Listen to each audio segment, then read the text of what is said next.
When does eating healthy turn into disordered eating? It all comes down to the rigidity. So let's go over some examples. The first one is as it pertains to logging your food. If you are someone who chooses to log your food and you've set this calorie number for yourself, how rigid are you with it? If you will never, under any circumstances, go above that calorie number that you've set, that's disordered eating. Similarly, what about eating out or eating at a friend's house? Will you allow yourself to do that? Or will you say that you can't do that because the food was prepared differently or you don't know what they put in it or you can't log it accurately, so you avoid those situations? That's disordered eating. As it pertains to weight, is there a number on the scale that you will never allow yourself to go above and you weigh yourself excessively, and if you see it even go a pound or two above that number, you start to compensate? That's disordered eating. Are you so strict that no matter what circumstance, you wouldn't eat a sweet or fast food or something? That's disordered eating.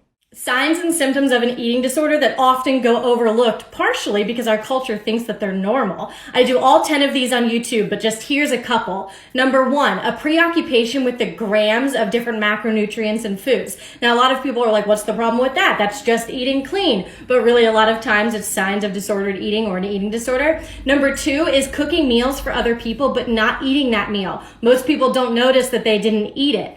Number three is creating unusual food combinations. So they start dipping things in weird condiments, or they stop using salad dressing, or just little things that you're like, I've never noticed that to go together before. Number four is maintaining a really, really rigid schedule. They have to eat at certain times. They have to exercise at certain times. A lot of times people are just like, oh, that's just them. They're just a routine person, but really it's a way to be disordered. And then the last one is actually not eating out or eating food that other people prepared for them.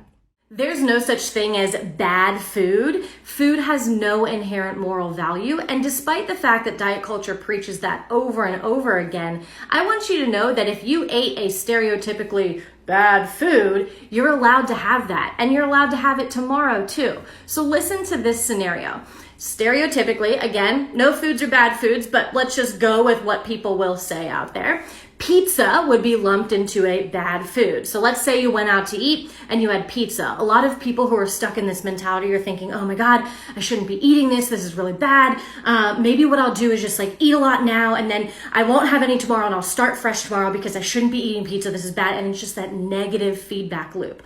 What ends up happening is they way overeat the pizza because they think they're never allowed to have it again. Where what they should do is tell themselves, hey, I'm going to eat until I'm comfortably full and then I'll have these leftovers for lunch tomorrow and then I get pizza 2 days in a row. That's great. What is a healthy relationship to food? Unfortunately, in today's society, so many things that are a little bit disordered have been normalized, and it's made people not really sure what even is an appropriate relationship with food. So I'm going to ask you a couple of questions, or really read them to you, and I want you to answer them honestly. Do you tend to think of foods as either good or bad? Meaning, do you label foods as good or bad? Do you avoid certain foods or food groups for reasons other than just an allergy or dislike of taste or texture? Do you find yourself preoccupied with thoughts about food and what to eat or not eat? Do you feel disappointed in yourself if you splurge on a food that you typically wouldn't eat? If you do splurge on a food that you typically wouldn't eat, do you feel you need to compensate by either doing more exercise or eating less?